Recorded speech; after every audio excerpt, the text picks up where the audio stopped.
The way forward is for the Ruto regime to calm down, stop the arrogance of chest thumping, sit down and talk to the doctors. You cannot say there is no money, yet we see you splashing our money on luxury items.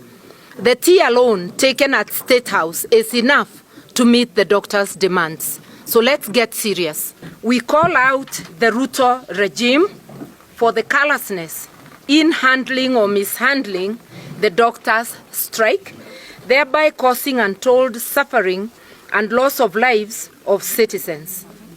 At the heart of the strike is the plight of intern doctors who are being left to stay unposted and unemployed for over a year and in some extreme cases for 7 years. It's happening when our health facilities are seriously understaffed. In other words, we really need the services of the interns who have now not been posted. It's also happening when our health facilities are ill-equipped. It is unconscionable for the regime to continue splashing taxpayers' money on non-essential luxury items like motor vehicles, new pavilions in State House, fancy umbrellas, to name but a few. Of citizens do not matter to this regime, and that their priority is their own comfort and that of a select few. We condemn this in the strongest terms possible. As Kenyans, we deserve better. The fertilizer scandal is yet another demonstration of callousness of this regime, selling fake fertilizer and seeds which are believed also not to be good enough, therefore fake seeds to farmers, is wishing hunger and death for Kenyans and especially the vulnerable, who are the majority. The fake fertilizer haste suggests a deliberate scheme to lower food production, to increase food insecurity, in order to force starving Kenyans to be at the mercy of food cartels. It is a sadistic act by those entrusted with the task of making the nation food secure. This shows that this regime does not care about its citizens, and its aim is to send Kenya to its deathbed, as food security ought to be at the heart and as a priority for any government. Do we deserve this as Kenyans? That's the question we must ask ourselves. That thousands of families in the Dabibi farm within Naivasha can be dispossessed and face imminent eviction without a word from the regime is surprising, as it is sad. We are staring at the making of a humanitarian crisis of great proportions. Alas, for Dabibi, it is Ruto himself who is said to be the buyer in quotes, of the 5,000 acres from a Mr. Kipkulei. The curious questions that beg for answers are: when did Ruto acquire this land? How much did he pay?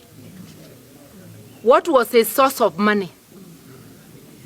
Because hatujui kama ako na shamba ya pesa. We just want to know that he was a bona fide purchaser. So what was his source of money? Did his due diligence inform him that there were over 40,000 families living on the farm? Because that is something that is known to any member of the public. Any special reason that Dr. Ruto's ownership has only been revealed when he captured state power? Why not before? And now that he has state power, could he consider removing the GSU from Dabibi while ownership issues are sorted out?